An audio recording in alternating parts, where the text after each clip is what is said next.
And we're back. Hello, everyone, and welcome back to Rollsicle. My name's Nathaniel. I'm one of the hosts here at the channel. I am joined by my lovely co-host, Ashley, off screen. Say hi. Hi. There she is.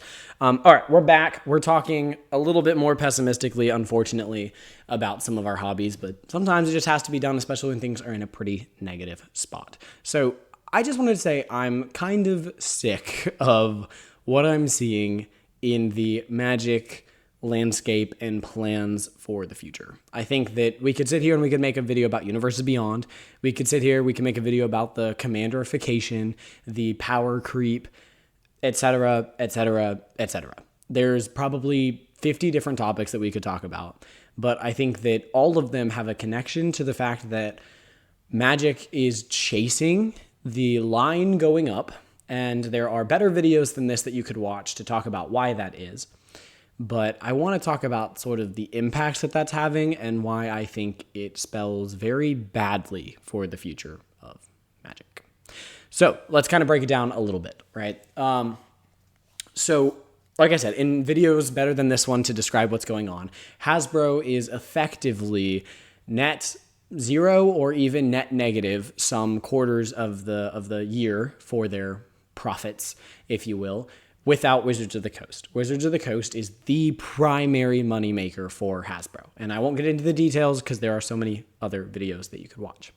However, I do think that it's important to talk about the implications of that and the impacts that that's having on Magic and how I personally am not very excited for that. And I think that that is harming the game so much more than it's doing any sort of good. And as somebody that loves and cares about the game, I feel like it's my job and our job to talk about that and communicate that with whatever platform we have, even if it's this small YouTube channel of our lovely community. So when we look at Hasbro sort of chasing the line going up, if there's only one company that's really making them any money and the rest are all going net zero or net negative, then that's the company they're going to focus on when they look at chasing the line going up. If we look at Magic, the way that they've been doing that is in all of those things that we've talked about, that I mentioned, right? The power creep makes the line go up because people want to buy these cards. The secondary market goes up. The amount of money that people are putting into Magic goes up because the value of the cards go up and they don't cost any more to print. Great, line goes up. When we make more cards for Commander, the most popular format, people are buying into sets they wouldn't have really had to buy into before because they want to open all of these Commander cards and that sort of thing. So guess what? The line's going up. When they introduce cards that have such a low print run and they chase their value, you can make the price of pack go up because the price value of that card can go up. Think something like the One Ring, but they're basically replicating that, right? The One Ring, being a one-of-one ring that was able to sell for multiple millions of dollars, was a really unique thing to do once. But they took that sort of idea and they replicated it in future sets because they realized they could sell things for the sake of the chance of gambling. Guess what that does? It makes the line go up. Universes Beyond. Who doesn't want to swing into Magic with their favorite Spider-Man superheroes or take on the evils of Middle-earth with Frodo and Sam, right? People love these IPs, so let's sell them in Magic because more people will buy them. People that would have never bought Amonkhet or Eldraine or whatever it is that is the Magic lore, let's make it the stuff they like, that they recognize, and the line will go up. But the problem is the line keeps going up and Magic keeps getting worse, right? I don't think it's a good thing that all of these cards are being so power crept. I don't think it's a good thing that every set is being themed around Commander in its design at the end of the day. I don't think it's a good thing that half the sets for 2026 are going to be Universes Beyond, or I'm sorry, wait, 4 out of 7. That's more than half the sets. And I don't think it's a good thing that when you sum all of that together, the price of Magic, even though we don't like it as much, is going up. It's costing us more to play something that's worse. And that just seems ridiculous to me. So I wanted to kind of talk about just a little bit, maybe not too long of a video here, about what I think the biggest problem is in that. Wizards of the Coast, obviously, like any business, and even Hasbro to a greater extent, right, is going to chase the line going up. And I can't really fault them for that. However, I do think what they're doing is they're chasing the easiest way to make the line going up rather than chase the more difficult way that is long-term sustainable. So what I mean by that is that there are a lot of higher ups in Wizards of the Coast and at Hasbro that recognize they might only be there for another half decade, maybe 12 years maximum. And what they want to do is put as much money in their pockets before their time with the company is over, because they don't really care what happens to the company after they're not there anymore.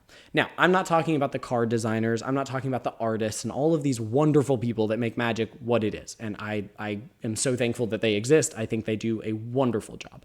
I'm talking about the higher ups that genuinely don't care about Magic. They care about the company being profitable. And from my perspective, I don't blame them for that, right? I don't blame them for wanting to put more money in their pockets while they're at the company rather than make sure the company's doing well for the person that replaces them. Their job in life isn't to care about the person that replaces them. But if they truly care about this product as something that exists for that company beyond just while they're with the company, then the decisions that they're making are not in that direction at all. They're in the directions of momentary gain, not long-term sustainable gain. And I think we see that often, right? We're seeing a lot of people come into Magic and buy Magic and chase the universes beyond, but what are the chances that they're really going to stay? Like, let's just do a thought experiment right now and say that, I don't remember when the second set's coming out next year. What is it, like March? Something like that? The next one? Second set next year, the one that we don't know about. March. I was right. Okay, so March is Teenage Mutant Ninja Turtles. There's going to be a large group of people.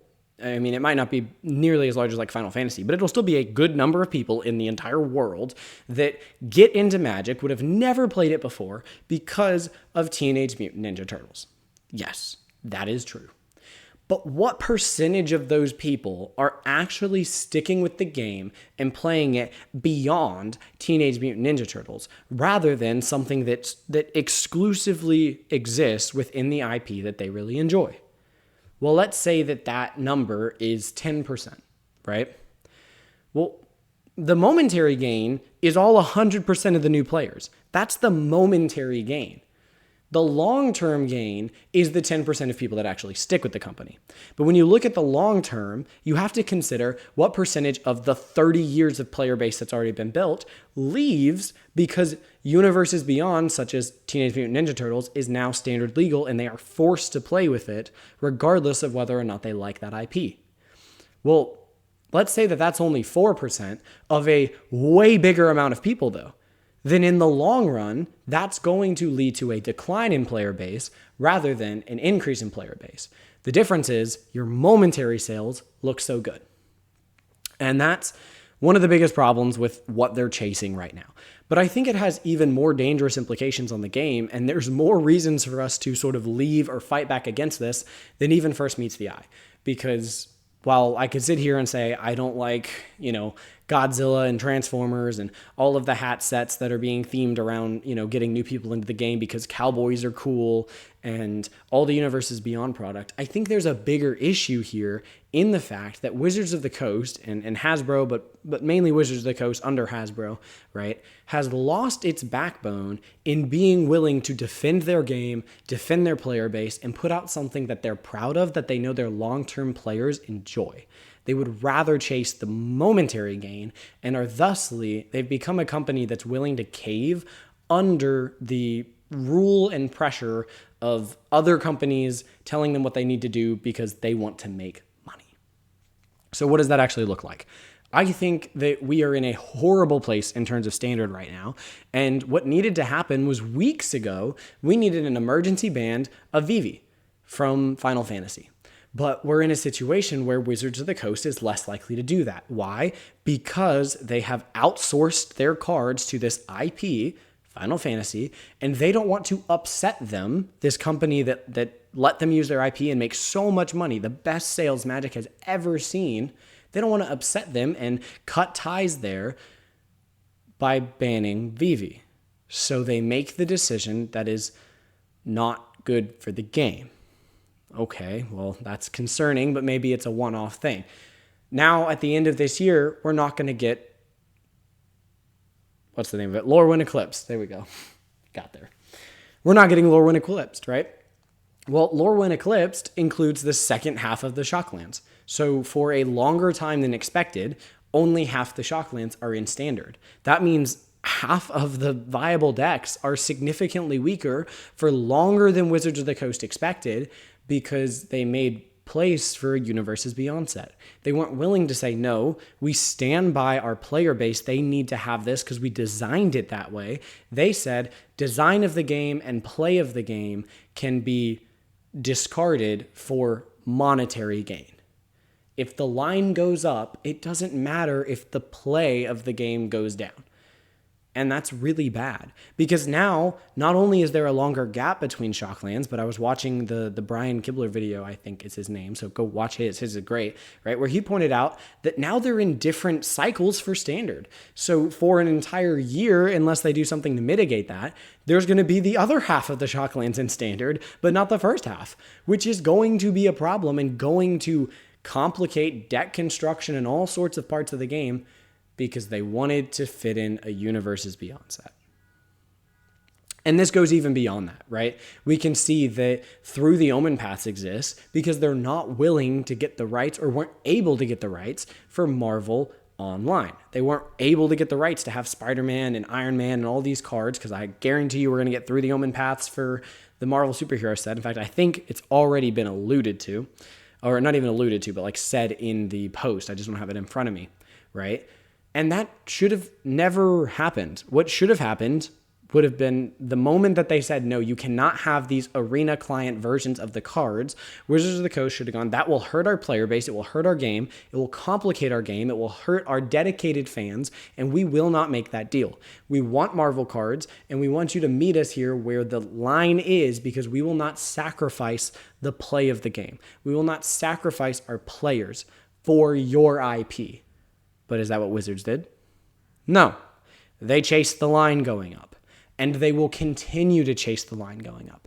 We can see that the Spider-Man set had to come out. Okay, they listened to the player base a little bit. It's not a Assassin's Creed style Beyond booster set, so they turned it into a small Standard set.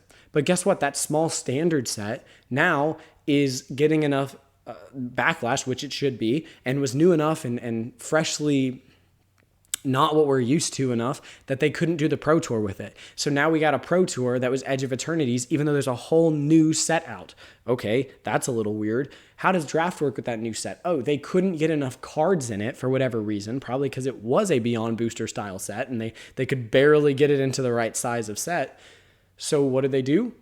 They created Pick 2 Draft. And Pick 2 Draft works great for a group of 4 friends, just like a commander pod. See, they're changing the landscape of the game, something that has worked for 30 years. You don't need to change it. You were the best-selling card game for a reason, and you have decided that 30 more years down the line, you don't need to be the best-selling card game anymore. In fact, you might not exist, but at least in the next 5 years, you'll make a ton of money. That's not worth it. That's not for the healthiness of the game, and that's not a good decision to make as a company, right? They're going to see mad profits right now for major losses not that far in the future. Nobody, not a soul that I have met, is excited for 4 Universes Beyond Standard sets next year. Nobody. Now, maybe all of those Universes Beyond Standard sets will bring in some audience that wasn't going to play, that we're not talking to right now, because they literally don't play Magic. But the people that do play Magic, the people that right now want to spend their money on Magic cards because they love the game, they love the environment, they love the people, they are the ones that are being sacrificed for the sake of bringing in people that might play the game. Doesn't that seem a little backwards to you guys? I feel like that's really backwards to me. The game is already healthy, right? Well, I don't think it's in a healthy spot right now, but like the game was healthy. They don't need to get that many more people. The game was in a good spot. It's an incredible game. I truly tell people, Ashley can attest to this. You okay? Yeah, you talk to me. Ashley can attest to this. I tell people all the time, I think Magic is the best designed game I've ever played. I think TTRPGs are in their own world, but when you look at board games, card games, that sort of thing, I truly think mechanically, Magic is the best designed game in the world. You don't need to change that. You don't need to chase IPs and go, oh my goodness, are we going to make sales numbers if we don't put SpongeBob on a card? Yes, you would make sales numbers if you don't put SpongeBob on a card because there are diehard fans that just want a normal set. They just want to go back to Ravnica and see the guilds on the cards. They just want to go to a new plane and it come with lore that they can dive into, they can enjoy for 2 or 3 months without 1 week after the set's coming out. They're being spoiled for a universes beyond that they aren't even connected to. They never watched Avatar: The Last Airbender growing up, but now they need to focus on that because they love Standard and they can't even enjoy the set that just came out, which in this case would be Spider-Man. It's not a great example, but I'm going back to, Bloomborough and these incredible sets that came out. I think Tarkir Dragonstorm is a phenomenal Magic set. I want more Tarkir Dragonstorms. And you will not meet somebody. Well, okay, you would meet somebody, but there are few people that you're going to meet in Magic that like Spider-Man more than me. I adore Spider-Man. And I would rather get another well-crafted Magic set. Give me Edge of Eternities. I think they did that one well over Spider-Man. And it hurts. It really hurts because I can see them sacrificing the long-term players for the short-term gain. And I think it is disgraceful, and I think it's kind of humiliating for the company to so easily show that they're willing to shill away their game. They're willing to shill away the integrity that they had, that they built with players that said, we care about this game. We want this game to be good for you. You're not showing me and us as a community that you want the game to be good for us when you're forcing down our throats 7 standard sets in a year, 4 of which are Universes Beyond, 1 or maybe 2 of which we'll see. I don't know about the Nickelodeon one, right? Might not even be on Arena because they're going to have Through the Omen paths. A Pro Tour that might not match the Arena cards, so now it's even more complicated for new people to get into the game. Oh, for the sake of the paper cards having Spider-Man on them or Teenage Mutant Ninja Turtles on them. That's not Magic the Gathering. And if you want to make that Magic the Gathering, you should still leave a space for the players that fell in love with the game for the 30 years before you decided it needed to have all these other IPs. It never needed to have all these other IPs. I think it's an interesting play space. And I've never really been bothered by secret layer drops or whatever it might be that are basically reskins of already existing Magic cards. But when you make them mechanically unique, and when you make them standard sets, and you make them more often or equal to as often as the regular Magic sets, then you're making Magic the Gathering less Magic the Gathering than it is just shameless cash grabs. People are not in this game for shameless cash grabs. And if you continue to push it in that direction, people are going to leave the game because it's not the Magic the Gathering they fell in love with. Maybe they show up for the one shameless cash grab that they care about, but eventually you're going to run out of material. What are you going to do when you've already printed all of the Marvel superheroes? What are you going to do when you've already printed all of the Tolkien characters? You're going to eventually have to reach into more and more minute IPs, or you're going to have to just reprint these IPs that people already kind of got into. And you've already lost all of the diehard Magic fans that showed for, I haven't been playing for a ton of time, but let's just say I've been playing for like 10, 15 years, right?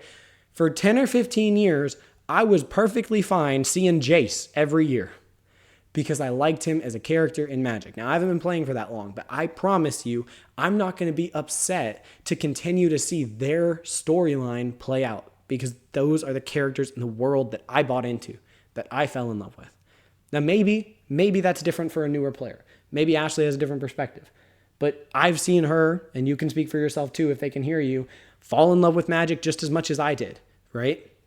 And as much as she loves The Office, she might be excited to have a reskin of Swords to Plowshare with Dwight Schrute. Is that right? Is that his name? Dwight Schrute. Schrute? Schrute. Schrute. Okay. Dwight Schrute on it. I've never watched The Office, so I guess come at me in the comments. That's fine. Okay. But she might be excited for that. But at the end of the day, she does not want a Magic The Office standard set where everybody has to play those cards. No. Everybody's forced into that environment. And somebody that's never watched it, like me, that didn't even know his last name, right, has to play Dwight Schrute. Did I get it right? Cool. Dwight Schrute, even though I've never watched The Office. She doesn't want that environment. And I feel the same way. I love Spider-Man. And if they put out a Secret Lair Spider-Man where I could get 4 or 5 Commander staples, but they have Spider-Man on them, do you understand how quickly I would have bought that? But the problem is now I'm having to tell people, hey, you want to go to pre-release, you have to play with Spider-Man cards. And they go, yeah, I'm not a big superhero fan. And I don't have anything to tell them other than, well, Magic used to be this thing that didn't have to be superheroes. Now, I can understand a little bit if your perspective is, what if you don't like classical fantasy? But that's what the game is, right? There are other games that you could play. If your thing is cute little monsters, that's what Pokemon exists for, right? Magic has always grounded itself in a rather traditional medieval fantasy, but, fantastical vibe. That's kind of what it's always been.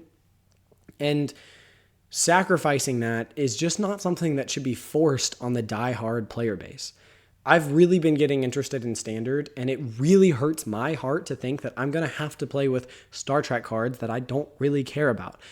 I happen to enjoy Teenage Mutant Ninja Turtles, but I'm not a diehard fan. There's going to be cards that I might have to play in Standard that I genuinely don't get the reference because I didn't watch it enough or I wasn't a big enough fan.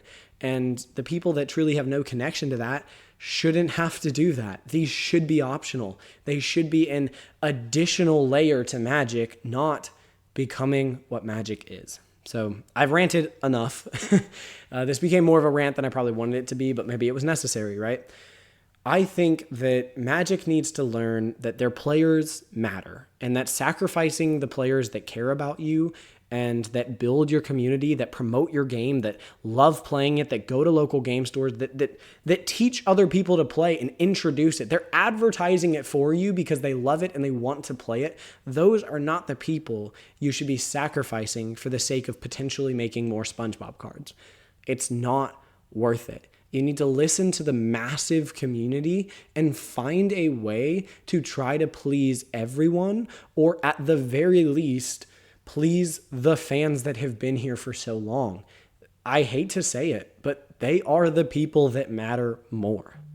The person that might pick up Magic, I hope that they do. I think it's the greatest game really ever designed. But I care more about Magic supporting the people that have invested into it for 10, 15, 20 plus years. Those are your diehard fans. They have literally given a major portion of their life to Magic, and they love it and they care about it. That is more of a passion to them than it is this new person that might pick it up just because you did Magic the Gathering cross, I don't even know, Rick and Morty, or How to Train Your Dragon, or Call of Duty, right? All of those things are things I happen to watch or play or have been into before. But it's not more important than catering to your diehard fans. Wizards of the Coast, you'll probably never see this, right? But as a community, we need to tell Wizards of the Coast, they need to establish the fact that they have a backbone again. They need to protect their community, and they need to invest in the long-term health of the game and of Magic the Gathering. And if they're not willing to do that, if they truly tell us no, then we need to realize that Magic the Gathering, as we love, as those people that played for 20 years fell in love with, is dying and will die relatively soon. There is no reason to drag along a corpse with you. If the person that is not dead yet is not willing to save themselves, walk away, right? Because at the end of the day, it's just going to be dead weight.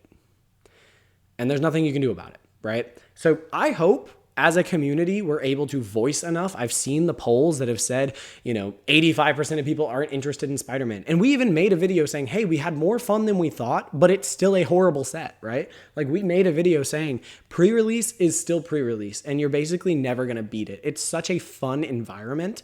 But do you know what would have made pre-release even better? If it wasn't Spider-Man.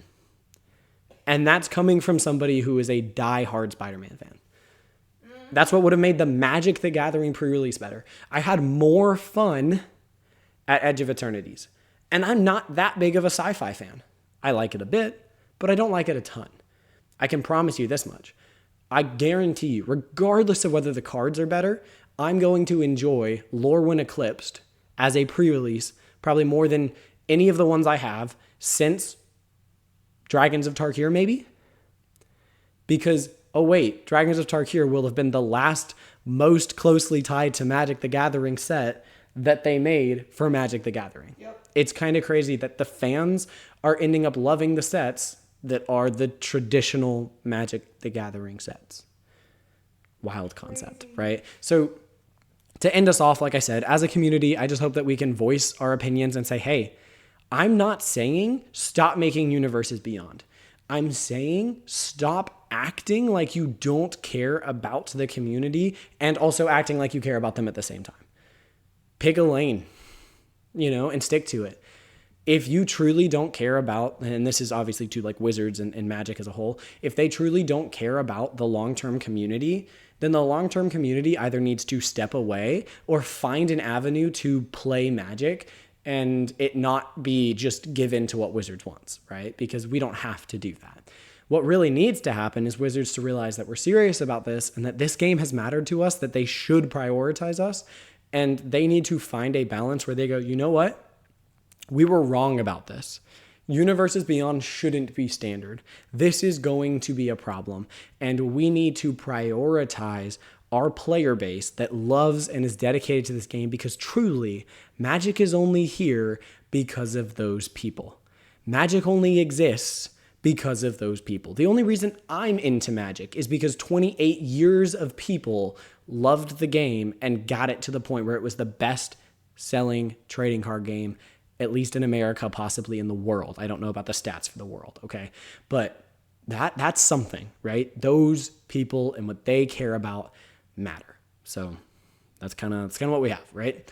As a community, voice your opinion. I don't think Secret Layers and Universes Beyond and all those things are the worst thing to ever happen to Magic. I think how they're being handled and the resulting lack of a backbone and lack of player prioritization is the problem with Magic. I think you need to do Universes Beyond and Secret Layers and all of that stuff right, and I think Magic has stopped doing that.